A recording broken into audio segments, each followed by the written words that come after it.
இந்த காணொலியை பார்க்க வந்த எல்லாருக்குமே ஒரு அழகான வணக்கங்கள். இன்னைக்கு நம்மளோட சேனல்ல தமிழ்ல ரீசெண்டா ரிலீஸ் ஆயிருக்க ஒரு ஹாரர் படமான சப்தம் படத்தோட கதை விளக்கத்தை தான் இந்த வீடியோல பார்க்க போறோம். ஸோ படத்தோட ஆன்லைனை பத்தி சொல்லணும் அப்படின்னா, ஒரு மெடிக்கல் காலேஜ் இருக்கு. ஒரு 2 பசங்க மர்மமான முறையில சூசைட் பண்ணிக்கிட்டாங்க அப்படின்ற மாதிரி இருக்கும். ஊர் மக்கள் எல்லாருமே அங்க ஏதோ ஒரு அமானுஷம் இருக்கு அப்படின்ற மாதிரி பரப்பி விட, இதை கண்டுபிடிக்கணும் அப்படின்றதுக்காக பேரநார்மல் ஆக்டிவிட்டிஸ் எல்லாத்தையும் பார்த்துக்கிட்டு இருக்க ரூபன் அப்படின்ற படத்தோட ஹீரோ உள்ள வர்றாரு. அதுக்கப்புறம் அங்க என்னென்னலாம் நடந்தது அப்படின்றத ரொம்பவே இன்ட்ரெஸ்டிங்கா சொல்லியிருக்க படம் தான் இந்த படம். ஸோ கண்டிப்பா இந்த படம் உங்களுக்கு பிடிக்கும் அப்படின்னு நம்பிக்கையில் இந்த படத்தோட முழு கதை விளக்கத்துக்குள்ள போகலாமா?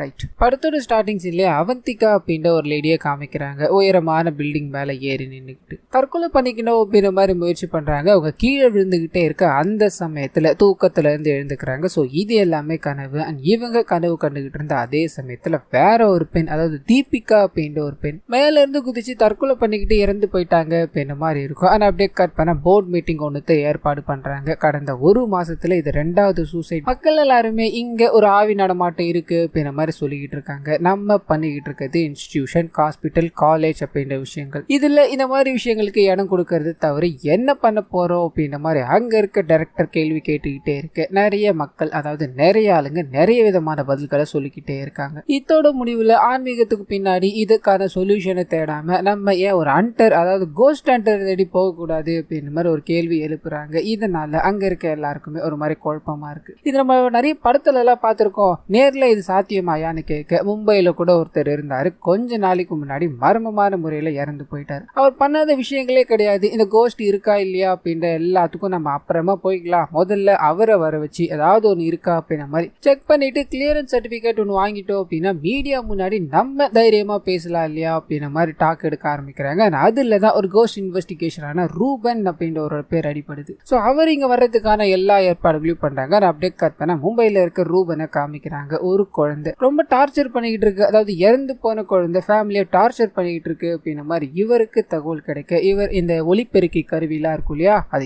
எல்லாத்தையும் எடுத்துட்டு போய் அந்த குழந்தையோட ஃப்ரீக்வன்சியை கனெக்ட் பண்ணி அவங்க கூட பேச ட்ரை பண்ணிக்கிட்டு இருக்காரு அப்படின்ற மாதிரி இருக்கும். குழந்தை பயங்கர வயலண்டா பிஹேவ் பண்ணிக்கிட்டு இருக்கு அப்படின்றத அங்க நடக்கிற விஷயங்களால இவர் தெரிஞ்சுக்கிறார். ஆனா இந்த குழந்தை இந்த மாதிரி பிஹேவ் பண்ணதுக்கான காரணம் என்ன அப்படின்னா, இந்த ஃபேமிலி இருக்காங்களே, குழந்தை இறந்து போனது கொஞ்ச நாள்லயே அந்த குழந்தை பயன்படுத்தின ரொம்ப நெருக்கமா இருந்து அவங்களோட பொம்மையை தூக்கி போட்டுட்டாங்கன்னு இருக்கும். இது அந்த குழந்தைக்கு பிடிக்காததால இன்னொரு குழந்தை பிறக்க போது தன்னை மறக்க போறாங்க அப்படின்ற எண்ணம் தோண ஆரம்பிச்சிருக்கு. அதுதான் இப்படி வந்து நிக்குதுமா. நீங்க உங்க குழந்தைய மறக்காம இருந்தாலே போதும், உங்க குழந்தை உங்களை எதுவும் பண்ண மாட்டாங்க அப்படின்ற மாதிரி இந்த கேஸை சால்வ் பண்ணிட்டு அடுத்ததா அவர் போகக்கூடிய இடம் எது அப்படின்னா, இந்த காலேஜ் இருக்கு இல்லையா, இதுதான் மூணார்ல இருக்க ஒரு காலேஜா இருக்கும். அங்க போய் அந்த டாக்டரை சந்திச்சு அவர் மூலமா இங்க நடக்கிற விஷயங்கள் எல்லாத்தையும் கேட்டு தெரிஞ்சுக்கிட்டு இந்த கேஸை ஃபர்தரா ப்ரொசீட் பண்ணணும் அப்படின்ற மாதிரி கிளம்புறாரு. இவருக்கு கொடுத்த நாட்கள் வெறும் 10 நாட்கள் தான். ஆனா அப்படியே கட்டினா இவரை தங்க வைக்கணும் அப்படின்ற மாதிரி ஒரு இடத்த அரேஞ்ச் பண்ணிட்டு அங்க ஆரோக்கியராஜ் அப்படின்ற ஒரு நபரை நியமிக்கிறாங்க. அந்த நபர் கூட சில கான்வர்சேஷன் எல்லாத்தையும் ஃபன்னியா பண்ணிக்கிட்டு இருக்காரு அப்படின்ற விஷயங்கள் நமக்கு அப்படியே காமிச்சிட்டு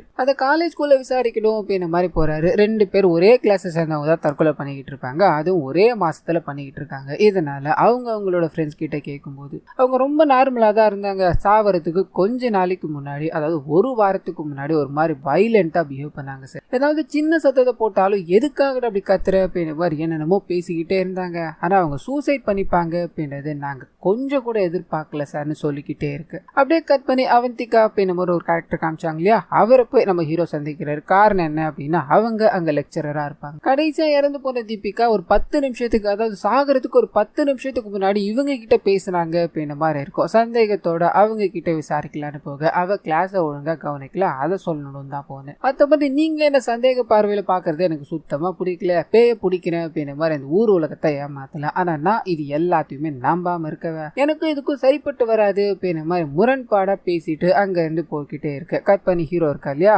அவர் தன்னோட இன்வெஸ்டிகேஷனை இன்னும் ஃபர்தரா கொண்டு போகணும் அப்படின்றதுக்காக இறந்து போன 2 பேரோட டீடைல்ஸ் அண்ட் அவங்களோட பாடியை பார்க்கணும் அப்படின்ற மாதிரி போலீஸ் ஸ்டேஷன் போறாரு. அந்த 2 பேரோட டீடைல்ஸ் கிடைக்குமா அப்படின்ற மாதிரி கேட்டு தெரிஞ்சுக்கிட்டு அதை வாங்கிக்கிட்டு ஹாஸ்பிட்டல் போறாரு. டெட் பாடியை பாக்குறாரு. அங்க பல ஸ்ட்ரேஞ்சான விஷயங்கள் இவருக்கு தென்படுது. முதல் விஷயம் என்ன அப்படின்னா, அந்த dead dead bodies full and full AC ரூம்லேயே தான் இருந்திருக்கும். பொதுவாக ஏசி ரூமில் இருந்தது அப்படின்னா எம்பால்விங் பண்ணலனாலும் பண்ணியிருந்தாலும் லைட்டாக முகம் மாறுறது வழக்கம் தான். ஆனால் இங்கே ஒவ்வொரு நாளும் முகங்கள் அப்படி சுருங்கிக்கிட்டு முகம் வாடிக்கிட்டு இருக்கு அப்படின்ற மாதிரி இருக்கும். ஆனால் அது மட்டும் இல்லாமல் கை கால்கள் அப்படின்ற மாதிரி எல்லாமே இழுத்துக்கிட்ட நிலையில் அவங்க இறந்து போயிருப்பாங்க. இது அங்கே இருக்க டாக்டர்ஸாலையும் என்ன அப்படின்ற மாதிரி விளக்க முடியல. அதையும் தாண்டி ஒரு ஆண் இறந்து போயிடான்னு சொன்னேன், அவரோட கைகளில் ஏதோ ஒன்று வரைஞ்சி வச்ச மாதிரி இருக்கு, ரவுண்ட் ஷேப்ல இருக்கு. இதே தான் இறந்து போன தீபிகாவோட டெஸ்க் இருக்கு இல்லையா, அங்கேயும் பார்த்திருப்பாரு. ஸோ ரெண்டுத்தையும் கனெக்ட் பண்ணிட்டு கண்டிப்பா இதுல அமானுஷ்யம் இருக்கு, அதை வெளிக்கொண்டு வராம விட மாட்டேன் அப்படின்ற மாதிரி அந்த காலேஜ்ல மொத்தம் 70 பிளாக் இருக்கும். 70 பிளாக்குக்கும் ஒன்னுத்துக்கா போய் ஏதாவது ஒரு ஃப்ரீக்வன்சி கிடைக்குதா, அதாவது இந்த ஆவிகள் எழுப்புற ஃப்ரீக்வன்சி இருக்கு இல்லையா, அது கிடைக்குதா அப்படின்ற மாதிரி ஃபுல்லா செக் பண்ணி பார்த்துக்கிட்டே இருக்க அந்த சமயத்துல இறந்து போனவங்க 2 பேர் இருக்காங்க இல்லையா, அவங்க 2 பேருக்குமே காதுக்குள்ள வவ்வால்களோட அதாவது 1000 வவ்வால்கள் கத்துற மாதிரியான சத்தங்கள் கேட்டுக்கிட்டு இருந்தது அப்படின்ற மாதிரி இவரோட இன்வெஸ்டிகேஷன்ல தெரிய ஆரம்பிக்குது. ஆனா அப்படியே கட் பண்ண அவந்திகா இருக்காங்க இல்லையா, அவங்க கிட்ட விசாரிக்கணும்னு போக அவங்க கிட்ட இருந்து எந்த பதிலும் சரியா வர மாதிரி தெரியல. ஆனா அவங்க ஏதோ ஒரு டிஸ்டர்பன்ஸால தவிச்சுக்கிட்டு இருக்காங்க அப்படின்றத மட்டும் இவர் உணர ஆரம்பிக்கிறாரு. கட் பண்ணா இறந்து போனவங்களோட ரூம் இருக்கு இல்லையா, அங்க போய் செக் பண்ண அங்க எந்த விதமான அமானுஷ்ய பொருட்களும் இல்ல. ஒன்னே ஒண்ணு மட்டும் இவருக்கு கிடைக்குது. அது என்ன அப்படின்னா காதுக்கு விடுற ஏர் டிராப் இருக்கு இல்லையா, அதுதான். அதை எடுத்துக்கிட்டு நடந்து வந்துகிட்டே இருக்கும்போது இவர் கண் எதிரில் ஒரு உருவம் இவரை பார்த்து நின்றுகிட்டே இருக்க, இவரை நோக்கி வந்துகிட்டே இருக்க. இவர் பயப்படுற மாதிரி தெரியல,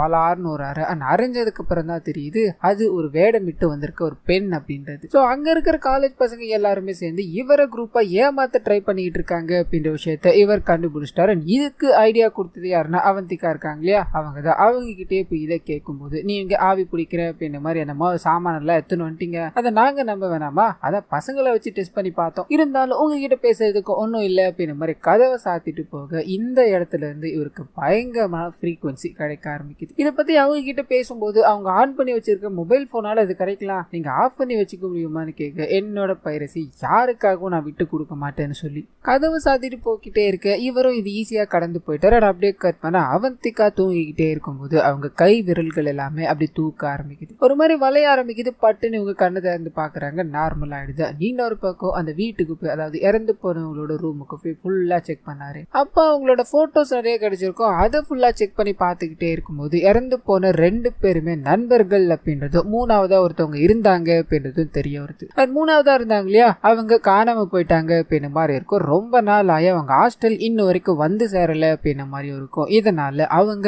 ஆபத்துல இருக்கலாம், நம்ம அவங்கள தேடி பார்ப்போம் அப்படின்ற மாதிரி தேட ஆரம்பிக்கிறாங்க. அப்பதான் அவனோட காதலனோட வீட்டுக்கு போக வாய்ப்பு இருக்கு அப்படின்ற மாதிரி இவங்களுக்கு தெரிய ஆரம்பிக்குது. இதனால அந்த இடத்துக்கு போய் செக் பண்ணி பாக்குறாங்க. அங்கேயும் பாத்தீங்கன்னா இந்த காதுகளுக்கு விடுற மருந்து இருக்கு இல்லையா, அது இருக்கிறத கவனிக்கிறான். பக்கத்துல ஒரு டாக்டர் சீட்டும் இருக்கு. வேகமா எடுத்து அந்த டாக்டர் கிட்ட போய் காமிச்சு இதை கேட்கும்போது அவங்க சாதாரண வலின்னு சொல்லியிருந்தா பரவாயில்ல, அவங்க சொன்ன விதம் என்ன ஒரு மாதிரி பயமுறுத்தல் செஞ்சிருச்சுன்னு சொல்லி அவங்க சொன்ன விஷயத்த காமிக்கிறாங்க. காதுக்குள்ள சத்தம் கேட்டுக்கிட்டே இருக்கு, அதாவது 1000 வௌவால்கள் காதுக்குள்ள கத்திக்கிட்டே இருக்க மாதிரியான சத்தங்கள் கேட்டுக்கிட்டு இருக்கு அப்படின்ற மாதிரி அவங்க அழுது புலம்பி என் காதுகளுக்கு பயங்கரமான ஒலி கேட்டுக்கிட்டு இருக்கு அப்படின்ற மாதிரி துடிச்சிருப்பாங்க. என்ன பண்ணுதுன்னு தெரியாம தான் நான் இந்த டிராப்பை கொடுத்து அமிச்சேன், இப்போ அவங்க ஓகே தானான்னு கேட்க இவருக்கு ஒன்னும் புரியல. அங்கிருந்து கிளம்பி இவரை ஹயர் பண்ணார் இல்லையா, அவர்கிட்ட போய் அந்த பொண்ணுக்காரன் ஒரு கேஸ் கொடுக்க முடியுமான்னு கேட்க அந்த மனுஷன் இந்த விஷயம் வெளியே தெரிஞ்சது அப்படின்னா இன்னும் பிரச்சனையாக வாய்ப்பு இருக்கு, அதனால கொடுக்க முடியாது அப்படின்ற மாதிரி அமுச்சு விட்டுட்டாரு. கட் பண்ணா இவர் ஒரு நபருக்கு போன் பண்ணி யார் எவர் அப்படின்றதெல்லாம் ரிவீல் பண்ணல, ஒரு நபருக்கு போன் பண்ணி நீங்க சொன்ன மாதிரியே இந்த இடத்துல பேய் இருக்கு பிசாரிசு இருக்குன்னு சொல்லிட்டேன், அதை நிரூபிக்கணும் அப்படின்ற மாதிரி ஒரு கோஸ்ட் ஹண்டரையும் கொண்டு வந்துட்டேன், அவன் கொஞ்ச நாள்ல இல்லன்னு சொல்லி அனுப்பிடுவான். நம்மளோட பிளான் கரெக்டா தான் போய்கிட்டு இருக்கு அப்படின்ற மாதிரி கட் பண்ண இந்த சைடு ஹீரோ கிட்டே போகுது. அந்த பொண்ணு காணாம போயிருக்காங்க, ஆபத்துல இருக்காங்க அப்படின்ற மாதிரி இவர் உணர்ந்துட்டாரு. ஆனா எதுவுமே பண்ண முடியாத சுச்சுவேஷன்ல இருக்குமே அப்படின்ற மாதிரி திங்க் பண்ணிக்கிட்டே இருக்க அவந்திகா கிட்ட இருந்து கால் வருது. ஆனா அவந்திகாவை ஏதோ ஒரு விஷயத்தால டிஸ்டர்பா இருக்காங்க அப்படின்ற விஷயத்த கொஞ்சம் கொஞ்சமா அவர்கிட்ட இன்டைரக்டான முறையில வெளிப்படுத்திக்கிட்டே இருக்க அப்படியே கட் பண்ணி அந்த காணாம போன போயிட்டு இருக்காங்க இல்லையா, அவங்க அந்த ஹாஸ்டலுக்குள்ள நடந்து போய்கிட்டு இருக்காங்க அப்படின்ற விஷயம் ஹீரோக்கு தெரிய ஆரம்பிக்குது. சோ வேகமா அவங்கள பார்க்கணும் அப்படின்ற மாதிரி போக அதே சமயத்துல அந்த பொண்ணு நடந்து வந்துகிட்டே இருக்கும்போது அவங்களோட கை கால்கள் அப்படின்ற எல்லாமே ஒரு மாதிரி திரும்ப ஆரம்பிக்குது. அவங்களோட காதுகளுக்குள்ள 1000 வௌவால்கள் சேர்ந்து ஒரே நேரத்துல கத்துற மாதிரியான சத்தங்கள் கேட்டுக்கிட்டே இருக்க காதுல இருந்து ரத்தம் அப்படியே ஒழுவ ஆரம்பிக்குது. கட் பண்ணா இந்த விஷயங்கள் எல்லாமே அவந்திகாக்கு கனவு மாதிரி வர ஆரம்பிக்குது. வேகமா ஹீரோக்கு கால் பண்ணணும்னு ட்ரை பண்ண என்ன யோசிப்பாங்கன்னு தெரியாது, கட் பண்ணி வச்சிடுறாங்க. இந்த சைடு ஹீரோவும் அந்த காணாம போன பொண்ணு பார்க்கணும் அப்படின்ற மாதிரி வேகமா போய் பார்க்க அங்க ஒரு பயங்கரமான அதிர்ச்சி ஒண்ணு காத்துக்கிட்டு இருக்கு. அவங்க தூக்கிடப்பட்ட நிலையில பெரிய மரத்து மரத்துல தொங்க விடப்பட்டிருக்காங்க அப்படின்ற மாதிரி இருக்கு. ஸோ ஒன்னும் புரியாம ஹீரோ நின்றுகிட்டே இருக்க போலீஸ்காரங்களுக்கும் அந்த காலேஜ்ல இருக்க எல்லாருக்குமே தெரிய ஆரம்பிக்குது. அவங்க என்ன பண்ணுதுன்னு தெரியாம குழப்பத்துல இருக்காங்க.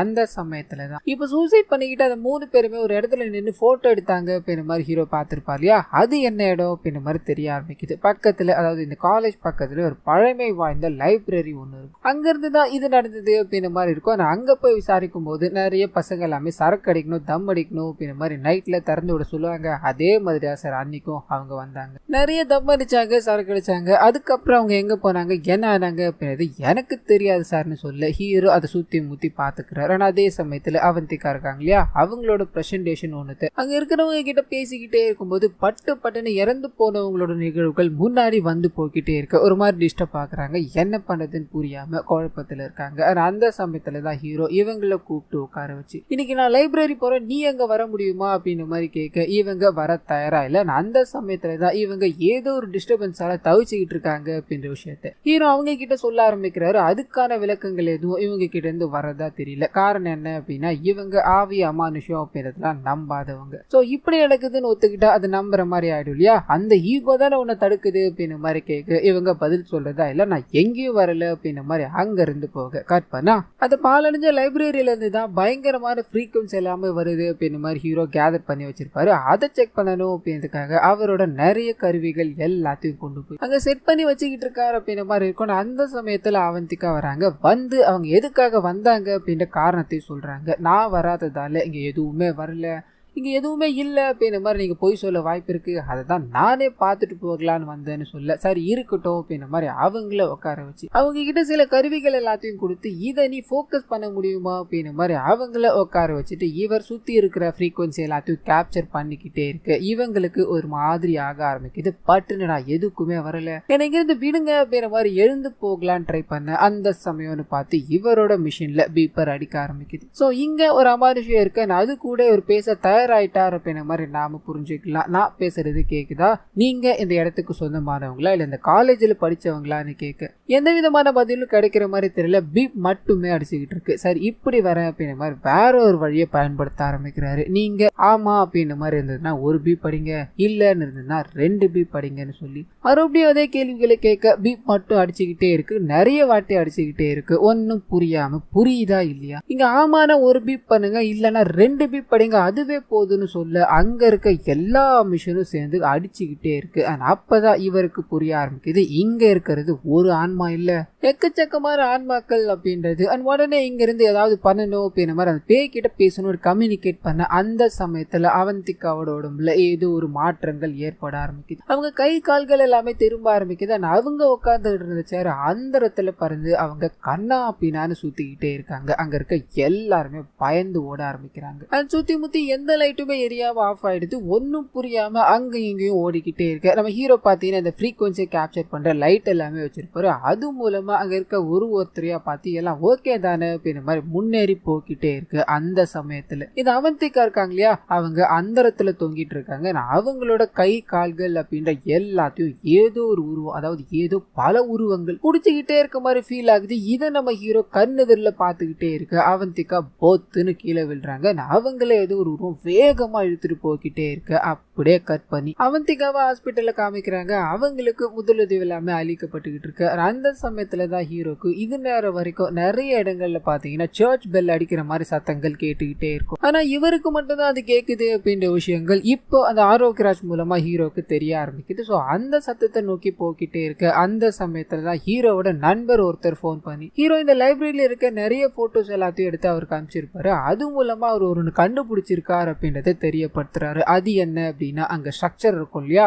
அது எல்லாமே கண்டிப்பா ஒரு லைப்ரரியோட ஸ்ட்ரக்சர் கிடையாது. இதுக்கு முன்னாடி இது சர்ச்சா இருக்கதான் 100% வாய்ப்பு இருக்குன்னு சொல்ல ஹீரோ அந்த சத்தத்தை கூட இதையும் கனெக்ட் பண்ணி பாக்குறாரு. உள்நோக்கி போக்கிட்டே இருக்கும்போது இவருக்கு ஒரு வித்தியாசமான ஃப்ரீக்வன்சி கிடைக்கும். ஆனா அந்த விஷயம் என்னன்னு தெரிஞ்சுக்க அதை சர்ச் பண்ணி பாக்குறாரு. அப்பதான் அது கடவுளோட ஃப்ரீக்வன்சி அப்படின்ற மாதிரி தெரிய ஆரம்பிக்குது. சோ இந்த சர்ச்ல கடவுளோட ஃப்ரீக்வன்சி கிடைக்குது. அண்ட் இங்க என்னமோ ஒளிஞ்சிருக்கு அப்படின்னது இவரோட நண்பர் மூலமா இவருக்கு இன்னும் அப்படியே உரைக்க ஆரம்பிக்குது. அந்த விஷயத்த நீ ஃபாலோ பண்றா, உன்னால முடியும்டா அப்படின்ற மாதிரி இவரோட நண்பர் போனை கட் பண்ண இவருக்கு ஒரு இசை கேக்குது அப்படின்ற மாதிரி இருக்கு இல்லையா, அதை நோட்ஸா எழுத ஆரம்பிக்கிறார். ஆனா அதை எழுதி முடிச்சுட்டு இது எங்க உருவாச்சு அப்படின்ற மாதிரி தெரிஞ்சுக்கணுன்றதுக்காக ஒரு சர்ச் ஃபாதர் கிட்ட போய் இந்த இடத்துல இருந்து நான் வரேன், இந்த நோட்ஸை பத்தி உங்களுக்கு தெரியுமான்னு கேட்க அவர் எதுவுமே பேசல. அந்த இடத்துல இருந்து நீ வர அப்படின்ற மாதிரி சொல்லியிருந்தேன்னு வையன், முன்னாடியே உனக்கு அப்பாயின்மெண்ட் கூட நான் கொடுத்துருக்கேன். அந்த இடம் சாத்தானோட இடம் அப்படின்ற மாதிரி நோட்ஸை இவர்கிட்ட கொடுத்து நடந்து போய்கிட்டே இருக்க இவருக்கு ஒன்னும் புரியல யார் அந்த சாத்தான் அப்படின்னு மைண்ட் செட்டோட நான் கார் எடுத்துக்கிட்டு கிளம்பணும் ட்ரை பண்ண அந்த சமயத்துல தான் இவரை சுத்தி இருக்கிற, அதாவது இவர் பக்கத்துல இருக்க அந்த ஃப்ரீக்வன்சி இருக்கு இல்லையா,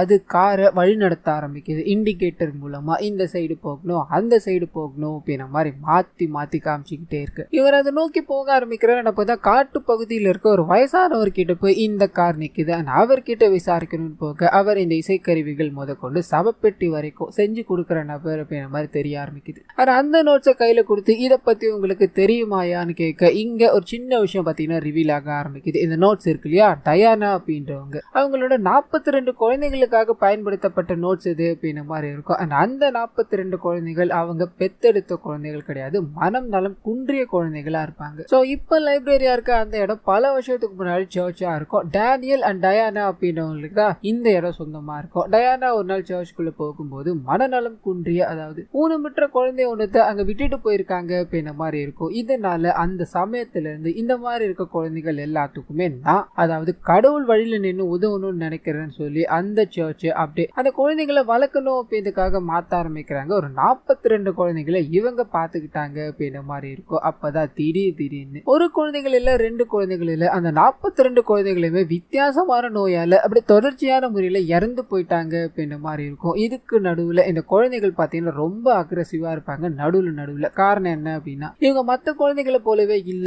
இவங்களுக்கு பேசணும் அப்படின்ற திறன் இல்லாததால இவங்க சப்தம் இருக்கு இல்லையா, அது மூலம் மட்டுமா தான் கம்யூனிகேட் பண்ணிப்பாங்க. ஏதாவது வேணும் அப்படின்னா அவங்க பொறுமையா தட்டி காமிப்பாங்க, ஏதாவது வேணா பிடிக்கல அப்படின்னா அவங்க தட்டுறது மூலமாவே அவங்களோட கோவத்தை நாம புரிஞ்சுக்கலாம். சோ அவங்களை சாந்தப்படுத்தணும் அப்படின்றதுக்காக அவங்க ஒரு இசையை வாச்சிருப்பாங்க. இந்த இசை தான் இப்ப நம்ம ஹீரோ கொண்டு வந்தார் அப்படின்ற மாதிரி இருக்கும். அந்த மனுஷனும் இசைக்கருவி செஞ்சு கொடுத்த இந்த கையாளி அந்த குழந்தைகளுக்கு சவப்பெட்டி செஞ்சு கொடுத்தம்பா அப்படின்ற மாதிரி ஆழுதுகிட்டு அந்த 42 குழந்தைகளை புதைச்சிருப்பாங்க இல்லையா, அந்த இடத்த காமிக்கிறாங்க. சோ நம்ம ஹீரோ இதை பார்த்துட்டு ஒரு மாதிரி ஸ்டன்னா நிக்கிறாரு. அது கூடவே 42 குழந்தைகளும் எப்படி இறந்து போனாங்க அப்படின்றது நமக்கு தெரிஞ்சாக்கணும். காரணம் என்ன அப்படின்னா அந்த 42 குழந்தைகளும் வலியால அந்த நோயால தான் இறந்து போனாங்க அப்படின்னா திரும்பி வர்றதுக்கான காரணம் என்னவா இருக்கும், இதை நம்ம தோண்டி பார்த்தா மட்டும் தானே தெரியும்னு சொல்ல இதுக்கு அந்த நபர் ஒத்துக்கல. அங்க இருந்து அப்படியே போயிட்டாரு. கட் பண்ணா அவந்திகா கிட்ட போகுது. அவங்க தூக்கத்துல இருக்கும்போது அவங்களுக்கு ஒரு கனவு வருது. அந்த கனவுல யாரோ ஒரு லேடிக்கு இவங்க சிகிச்சை அளிச்சுக்கிட்டு இருக்க மாதிரி தெரிய ஆரம்பிக்குது. சோ மேலும் அதை பார்த்துக்கிட்டே இருக்க அந்த சமயத்துல இவங்களோட உடல்ல பாத்தீங்கன்னா சில மாறுதல்கள் ஏற்பட ஆரம்பிக்குது. இதை கண்காணிச்ச ஹீரோவும் அவங்கள எழுப்பி உனக்கு என்னாச்சு எல்லாம் ஓகே தானேன்னு கேட்க பட்டுன்னு இவங்களுக்கு நான் எனக்கு என்னமோ பண்ண மாதிரி ஞாபகமா இருக்கு, இங்க இருக்கிற ஹாஸ்பிட்டல்ல நான் ஒரு லேடிக்கு சிகிச்சை அளிச்சிருக்கேன் அப்படின்ற மாதிரி இவங்க கனவுல பார்த்தாங்க இல்லையா, அந்த திசையை நோக்கி போக்கிட்டே இருக்கு. அந்த திசையில எதுவுமே இல்லன்னு தெரிய வருது. கண்டிப்பா எனக்கு ஞாபகம் இருக்கு, நான் இங்கதான் வந்தேன்னு சொல்லி மேலும் 2 அறையை திறந்து பார்க்க அப்பதான் ஜெனிஃபர் அப்படின்ற ஒரு லேடிய இந்த இடத்துல வச்சு ட்ரீட்மெண்ட் பண்ணிக்கிட்டு இருக்காங்கன்னு தெரிய வருது. சோ இவங்களை பார்த்துட்டு நான் இவங்களுக்கு தான் ட்ரீட்மெண்ட் பண்ணேன்னு சொல்ல ஒரு சின்ன விஷயம் ரிவீல் ஆக ஆரம்பிக்குது. இந்த லேடி பல வருஷமா கோமால இருக்காங்கன்னு இருக்கும். அவங்க சுயநினைவுக்கு வந்துட்டாங்க அப்படின்ற மாதிரி இருக்கும். அந்த சமயத்துல ஆனஸ்தீசியா கொடுக்கணும் டாக்டர் போகும்போது இது தப்பா இருக்கே அப்படின்ற மாதிரி இவங்க கேட்டிருப்பாங்க. கோமா பேஷண்ட்டுக்கு நீ ட்ரீட்மெண்ட் கொடுத்துருக்கியா, எல்லாம் எங்களுக்கு தெரியும், முதல்ல நீங்க இருந்து கிளம்பு அப்படின்ற மாதிரி அனுப்பி விட்டுருப்பாங்க. இந்த விஷயத்தை இவங்க சொல்லி முடிக்கிற அந்த சமயத்துல ஹீரோ இங்க இருக்கிறது ஜெனிஃபர் கிடையாது டயானா அப்படின்ற விஷயத்த சொல்ல இவங்க நம்புற மாதிரியே தெரியல. அது மட்டும் இல்லாம டயானா இறந்து போயிட்டாங்க, இது எல்லாமே செட்டப் பண்ணி வச்சிருக்காங்க அப்படின்ற மாதிரி ஹீரோ சொல்லி இங்க நடந்துகிட்டு இருக்க விஷயங்கள் எல்லாத்துக்கும் ஏதோ ஒரு கனெக்ஷன் இருக்குன்னு சொல்லி இங்க அடிக்கடி இந்த டயானாவை பார்க்கணும் அப்படின்ற மாதிரி டாக்டர்ஸ் வந்திருப்பாங்க இல்லையா, அந்த லிஸ்ட் எடுக்க ஆரம்பிக்கிறாங்க. அப்பதான் அந்த 3 பேர் தற்கொலை பண்ணிக்கிட்டு இறந்து போனதா சொன்னாங்களே, அந்த 3 பேரும் இங்கதான் இருந்தாங்க அப்படின்ற மாதிரி தெரிய ஆரம்பிக்குது. ஒரு சின்ன விஷயம், இந்த 3 பேருமே இந்த கோமா ஸ்டேஜ்ல இருக்கவங்க இறந்து தானே போக போறாங்க. அனஸ்தீசியாவை அவங்களோட விருப்பத்துக்கு கொடுத்துருப்பாங்க. சோ சாகரத்துக்கு காரணம் இதுவா தான் இருந்திருக்கும். சோ இந்த விஷயங்கள் எல்லாத்தையும் ஹீரோ கண்டுபிடிச்சிட்டு அந்த 42 பேரோட ஆன்மாக்களும் இவங்களை பாதுகாக்கணும் அப்படின்ற மாதிரி இருக்கு. அண்ட் இவங்க இறந்து போயிட்டாங்க பாருங்க இவங்க எல்லாத்தையுமே இந்த மாதிரி செட் பண்ணி வச்சு யாரோ ஒருத்தவங்க நம்மள நல்லா முட்டாளாக்கிட்டு இருக்காங்க. இது கண்டிப்பா டேனியலா தான் இருக்கும். ஸோ இங்க படுத்துக்கிட்டு இருக்க டயானா இறந்து போய் பல நாட்கள் ஆகுது அப்படின்ற மாதிரி அங்க இருக்க பொருட்கள் எல்லாத்தையும் தூக்கி போட்டு ஹீரோ கத்திக்கிட்டே இருக்க போலீஸ்காரங்க வந்து பிடிக்கிறாங்க. டே என்னடா பண்ணி வச்சிருக்க, நீ ஒழுங்கு மரியாதையா இருக்க மாட்டியாடா அப்படின்னு நம்ம எல்லாம் கேட்க அந்த டயானா இறந்து போயிட்டாங்க சார், செத்து போனவங்கள எவ்வளவு நாள் சார் வச்சு ஏமாத்த போறாங்க, இது எல்லாத்துக்கும் பின்னாடி அந்த டேனியல் தான் இருக்கா, அவனை அரெஸ்ட் பண்ணுங்க சார்னு கத்திக்கிட்டே இருக்க போலீஸ்காரர் கேட்கறதா தெரியல. ஹீரோக்கு பலாருன்னு ஒரு அறை கொடுத்துட்டு எங்களை வேலை செய்ய சொல்றியா, நீ ஒழுங்கா இங்க இருந்து போடான்னு சொல்லி வாக்கி டாக்கி எடுத்து போக்கிட்டே இருக்க அந்த சமயத்துல இவரோட காதுகள்ல பயங்கரமான சத்தங்கள் கேட்க ஆரம்பிக்குது. சோ அந்த ஆன்மாக்கள் எல்லாமே இவரை சூழ்ந்துக்குச்சு அப்படின்ற மாதிரி நாம புரிஞ்சுக்கலாம். காதுல இருந்து ரத்தம் வர ஆரம்பிச்ச மனுஷன் காது வெடிச்சு போய் ஹாஸ்பிட்டல் அட்மிட் ஆயிட்டார் அப்படின்ற மாதிரி இருக்கும். இன்னொரு பக்கம் கட் பண்ண அந்த டயானா இருக்காங்க இல்லையா, அவங்களுக்கு உயிரை பாதுகாக்கணும் அப்படின்ற மாதிரி வெண்டிலேட்டர் வச்சிருப்பாங்க இல்லையா, அதை ரிமூவ் பண்ணுங்கன்னு சொல்லி ஒரு டாக்டருக்கு போன் கால் வருது. போன் கால் பண்ணது யாரு அப்படின்றது ரிவீல் பண்ணல. இவர் அந்த வேலையை பார்க்க ஆரம்பிக்க இன்னொரு பக்கம் அந்த காலேஜ்ல வேலை செய்யற நபர் இருக்கா இல்லையா, அவர்கிட்ட போகுது. அவரை பார்க்கணும் அப்படின்ற மாதிரி ஒரு போலீஸ்காரர் போறாரு. டயானா இறந்து போயிட்டாங்க அப்படின்ற மாதிரி மக்கள் எல்லாருமே பேசிக்கிட்டு இருக்காங்க, அதை நாங்க எக்ஸாமின் பண்ணி ஆகணும். அது மட்டும் இல்லாம டேனியல் இங்க வந்தாகணும் அப்படின்ற மாதிரி ரிக்வெஸ்ட் வைக்க இவர் டேனியல்லாம் 20 வருஷத்துக்கு முன்னாடி வெளிநாட்டுக்கு போன மனுஷன், அவர் திரும்பி வரணும் அப்படின்னா நான் செத்தா மட்டும்தான் முடியும், மிச்சம் எந்த காரணத்துக்காகவும் அவர் திரும்பி வர மாட்டாருன்னு சொல்ல இந்த போலீஸ்காரர் அப்படியே எழுந்து போயிட்டாரு. கட் பண்ணா இந்த நபர் இருக்காரு, டீ குடிக்கலான்னு சர்க்கரையை தூக்கி டீல போடு. அந்த சத்தங்கள் இவரை காதை பிளக்குற அளவுக்கு கேட்க ஆரம்பிக்குது.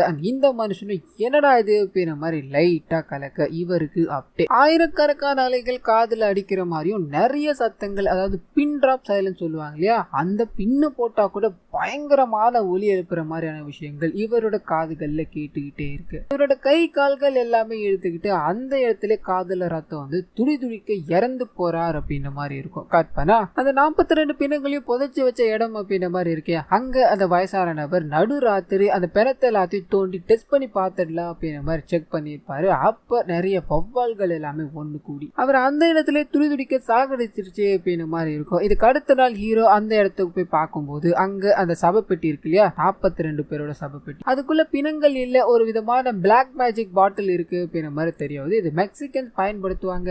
இது மூலமா இந்த 42 பேரை யார் பின்தொடர்ந்து வந்தாலும் அவங்களுக்கு மரணம் தான் கிடைக்கும் அப்படின்ற மாதிரி சொல்லிட்டு அந்த பாக்ஸ் இருக்கு இல்லையா தன்னோட கார்ல வச்சுட்டு போய்கிட்டே இருக்கும்போது அதே சமயத்துல ஒரு சில விதமான மெக்சிகன்ஸ் சில பிளாக் மேஜிக்களை எல்லாத்தையும் ஏவி விடுற மாதிரி காமிக்கிறாங்க. ஆயிரக்கணக்கான வௌவால்கள் ஹீரோவோட காரை சுத்தி சுத்தி அடிச்சுக்கிட்டே இருக்கு. இவர் என்ன பண்ணதுன்னு தெரியாம அங்க தப்பிக்கணும் ட்ரை பண்ண இத்தோட முடிவுல அந்த பாட்டில் இருக்கு இல்லையா கீழே உடஞ்சி விழுந்து அந்த இடத்துல எரிஞ்சு போயிட்டு இவரும் காயங்களோட ஹாஸ்பிட்டல்ல அட்மிட் ஆயிட்டார். இப்ப என்ன பண்றது, அடுத்த கட்ட நகர்வு என்ன அப்படின்னு தெரியாத குழப்பத்துல இருக்கும்போது அந்த சமயத்துல தான் டயானாக்கு எக்ஸாமின் பண்ணும் அப்படின்ற மாதிரி வந்தாங்க இல்லையா, அவங்க கோமால தான் இருக்காங்க அப்படின்ற மாதிரி ரிப்போர்ட்டை கொடுத்துருப்பாங்க.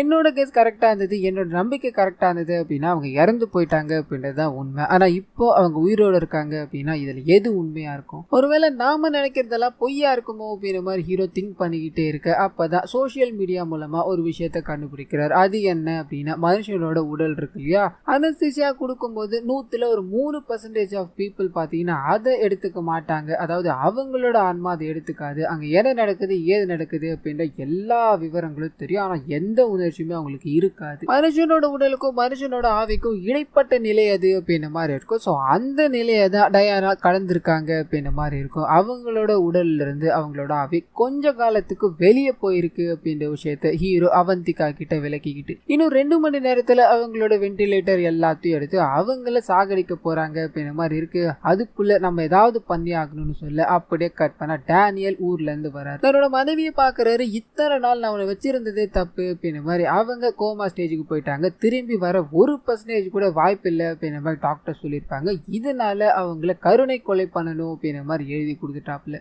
அங்கிருந்து கிளம்பி தன்னோட வீட்டுக்கு போறாரு அப்படின்ற மாதிரி இருக்கும். சில ரிசர்ச் பேப்பர்ஸ் எல்லாமே கிடைக்குது, அதை பார்த்துக்கிட்டே இருக்காரு. இன்னொரு பக்கம் ஹீரோ டயானாவை எப்படியாவது காப்பாற்றணும் அப்படின்ற மாதிரி முடிவு பண்ணிட்டு அந்த 42 ஆவிகள் உதவியால கண்டிப்பா அவங்க இந்த உலகத்துக்கு வர வாய்ப்பு இருக்கு அப்படின்ற மாதிரி அந்த லைப்ரரி இருக்கு இல்லையா அங்க கொண்டு போயிடுறாங்க. நான் பேசுறது உங்களுக்கு கேக்குதா இல்லையா அப்படின்றதுலாம் தெரியல, நீங்க உயிரோட வந்தா மட்டும்தான், அதாவது இந்த உடலுக்கு வந்தா மட்டும்தான் அந்த குழந்தைகளுக்கு என்னாச்சு அப்படின்ற மாதிரி தெரிய வாய்ப்பு இருக்கு. ஸோ உங்களோட உதவி எங்களுக்கு தேவைப்படுது அப்படின்ற மாதிரி சொல்ல இந்த விஷயங்கள் எல்லாத்தையும் அந்த ஆன்மா கேட்டுக்கிட்டு இருக்கு. அது கூடவே அந்த 42 குழந்தைகளோட ஆன்மாவும் இவங்களோட கையை பிடிச்சிக்கிட்டு இருக்கிறதால இவங்க இந்த உலகத்துக்கு வர மறுக்கிறாங்க.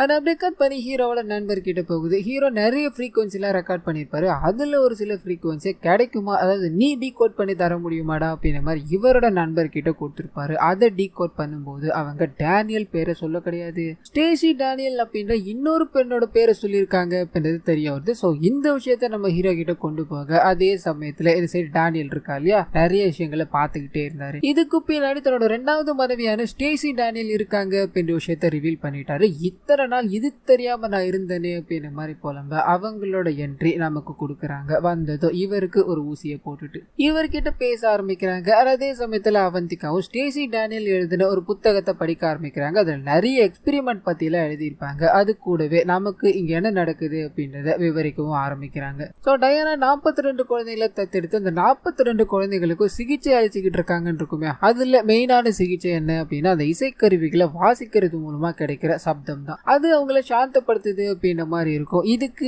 அப்படியே ஆப்போசிட்டா இருக்கிறவங்க தான் இந்த ஸ்டேசி டேனியல் அப்படின்றவங்க. அவங்க கையாண்ட முறை என்ன அப்படின்னா அந்த வவ்வால்கள் கத்துமே, அந்த வவ்வால்களோட சத்தத்து மூலமா தன்னோட எக்ஸ்பெரிமெண்ட்டை பண்ண ஆரம்பிக்கிறாங்க. இதுக்கு இவங்க பயன்படுத்தினது, அதாவது எக்ஸ்பெரிமெண்ட்காக பயன்படுத்துவாங்க இல்லையா, அப்படி பயன்படுத்தப்பட்டது தான் இந்த குழந்தைகள் அப்படின்ற மாதிரி இருக்கும். இந்த விஷயத்த டயானா பாக்குறாங்க, வெளி உலகத்துக்கு தெரியப்படுத்தணும் அப்படின்ற மாதிரி போக. ஆனா அதுக்குள்ள ஸ்டேசி இதை கண்டுபிடிச்சு இவங்களை காயப்படுத்திட்டாங்க அப்படின்ற மாதிரி இருக்கும். வெளி உலகத்துக்கு தெரியக்கூடாதுன்றதுக்காக எல்லாத்தையும் பக்காவா செட் பண்ணி விட்டுற டயானா கோமாக்கு போயிட்டாங்கன்னு இருக்கும். சாரின்னு விட்டு தொலைட்டுமே விட்டுட்டு எந்த பிரச்சனையும் வரக்கூடாதுன்னு பிளாக் மேஜிக் சம்பந்தப்பட்ட இடங்களுக்கு போறாங்க. இந்த 42 குழந்தைகளை தேடி யாராவது வந்தாங்க அப்படின்னா இந்த பிளாக் மேஜிக் பார்த்துக்கோ அப்படின்ற மாதிரி அங்க மெக்சிகன் கிட்ட இருந்து நிறைய பொருட்கள் எல்லாத்தையும் வாங்கிட்டு அதை பக்காவா எக்ஸிக்யூட் பண்ணிக்கிட்டு இருந்தாங்க அப்படின்ற மாதிரி இருக்கும். ஸோ இதுக்கு பின்னாடி எல்லாத்துக்குமே இவங்க தான் இருக்காங்க அப்படின்ற மாதிரி ரிவீல் ஆகி முடிகிற அந்த சமயத்துல டேனியலுக்கு ஊசி போட்டாங்க இல்லையா, அது வேலை செய்ய ஆரம்பிக்குது. அந்த இடத்துல அவர் இறந்து போயிட்டார். அண்ட் மிச்சம் இருக்கிறது அந்த டயானா தான் அப்படின்ற மாதிரி டயானா எங்க இருக்காங்கன்னு தேட ஆரம்பிக்கிறாங்க. அந்த லைப்ரரிக்கு வந்து அவங்கள சாகடிக்கணும்னு போக அந்த ஆன்மாக்கள் இருக்கு, ஸ்டேசி கிட்ட இருந்து டயானாவை காப்பாற்றணும் அப்படின்ற மாதிரி நிறைய விஷயங்களை பண்ண ஆரம்பிக்குது. நிறைய ஒலிக்கருவிகள் எல்லாத்தையும் பயங்கரமான சத்தங்களா எழுப்பிக்கிட்டே இருக்கு. இவங்க அதாவது ஸ்டேசி எல்லாத்துக்கும் ப்ரிப்பேர்டா தான் வந்திருக்காங்க. உன்னோட 42 குழந்தைங்களும் அழிச்சவனா இது கூட பண்ணலன்னா எப்படி அப்படின்ற மாதிரி சத்தங்கள் மூலமா வவ்வால வர வச்சு இந்த 42 ஆன்மாக்களையும் பயமுறுத்திக்கிட்டே இருக்கு. நம்ம ஹீரோவும் ஹீரோயினும் இப்பதான் உள்ள போடுறாங்க. ஸ்டேசி எதிர்த்து சண்டை போட ஆரம்பிக்கிறாங்க. நடுவுல இந்த ஆன்மாவும் ஸ்டேசிக்கு எதிராக சண்டை போட்டுக்கிட்டே இருக்கு. இத்தோட முடிவுல ஸ்டேசியோட உடல்கள் எல்லாமே பயங்கர சப்தத்தால ஒரு மாதிரி இப்படி நெலிஞ்சு போக ஆரம்பிக்குது. அந்த இடத்துல அவங்களோட உடல் அழுகி போய் இறந்து போறாங்க அப்படின்ற மாதிரி இருக்கும். அண்ட் இவங்களோட உடல்ல, அதாவது டயானாவோட உடல்ல டயானா மறுபடியும் வந்து சேர்ந்துட்டாங்க அப்படின்ற மாதிரி இருக்கும். ஸோ எல்லாமே ஸ்மூத்தா நடந்து முடிய அப்படியே கட் பண்ணி அந்த லைப்ரரி இருக்கு இல்லையா, அதை மனநல காப்பகம், அதாவது குழந்தைகள் மனநல காப்பகமா மாத்திடுறாங்க. நிறைய மனநலம் பாதிக்கப்பட்ட குழந்தைகளை இங்க வச்சு ட்ரீட்மெண்ட் பார்த்துக்கிட்டு இருக்காங்க. இந்த விஷயத்த டயானா பண்ணிக்கிட்டு இருக்காங்க அப்படின்ற மாதிரி காமிச்சு இன்னொரு பக்கம் ஹீரோ ஹீரோயின் 2 பேருமே அவங்களோட வாழ்க்கையில இது ஒரு முக்கியமான கேஸா இருக்கு அப்படின்ற மாதிரி சிரிச்சுக்கிட்டு தங்களோட எக்ஸ்பீரியன்ஸை பகிர்ந்துகிட்டு இருக்கு. அப்படியே கட் பண்ணி இந்த படத்துல நிறைய ரெஃபரன்ஸ் எல்லாமே சொல்லியிருப்பாங்க, நிறைய கேரக்டர்ஸ் எல்லாம் சொல்லியிருப்பாங்க இல்லையா, அது எல்லாமே உண்மை சம்பவத்தை, அதாவது ரியல் லைஃப்ல நடந்த விஷயங்களை எடுத்து வச்சிருக்கோம் அப்படின்ற மாதிரியான விஷயங்கள் நிறைய காமிக்கிறாங்க. அண்ட் இந்த படத்தோட முடிக்கிறாங்க. ஸோ கண்டிப்பா இந்த படமும் என்னோட வாய்ஸ் வரும் உங்களுக்கு பிடிச்சிருக்கோம் அப்படின்ற மாதிரி நம்புறேன். இந்த வீடியோல ஏதாவது நிறை குறைகள் இருந்தது அப்படின்னா அதை மறந்துடாம கமெண்ட்ஸ்ல பதிவிடுங்க.